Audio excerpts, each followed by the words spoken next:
શહેરના ઇસ્કોન ખાતે આવેલ હિમાલયા મોલમાં બન્યો આગનો બનાવ। દુકાનમાં ફર્નિચરનું કામ ચાલી રહ્યું હતું તે દરમિયાન આગ લાગી।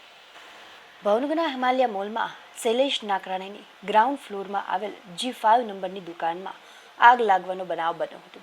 બંધ દુકાનમાં ફર્નિચરનું કામ ચાલુ હોય તે સમયે કોઈ અગમ્ય કારણોસર દુકાનમાં આગ લાગી હતી। જોતજોતામાં આગે વિકરાળ સ્વરૂપ ધારણ કર્યું હતું, પરંતુ સ્થાનિક લોકો દ્વારા મોલની સિસ્ટમથી આગ પર કાબુ મેળવવાની કામગીરી હાથ ધરવામાં આવી હતી, તેમજ ફાયર વિભાગને પણ જાણ કરવામાં આવી હતી। ફાયર વિભાગને જાણ થતાં ફાયર ફાઇટર સહિત એક ગાડી હિમાલયા મોલ ખાતે પહોંચી હતી અને મોલની સિસ્ટમથી આગ બુઝાવી હતી। આગ લાગવા પાછળનું કારણ હજુ સુધી જાણવા મળેલ ન હતું। જો કે દુકાન બંધ હતી, તેથી જાનહાનિ અને મોટું નુકસાન થવા પામ્યું ન હતું।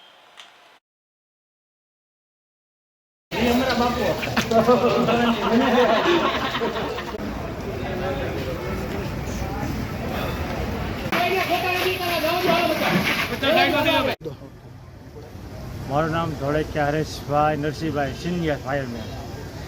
અને હિમાલયા મોલ એવી સિટી પોઈન્ટની નીચે દુકાનમાં ફર્નિચર કામ ચાલુ હોવાથી ત્યાં આગ લાગી। તેને આગને તેની સિસ્ટમથી એ લોકોની મદદથી અમે આગ બુઝાવી નાખીએ, અને કોઈને નુકસાન કે કોઈને કાંઈ જાનહાનિ થયેલ નથી।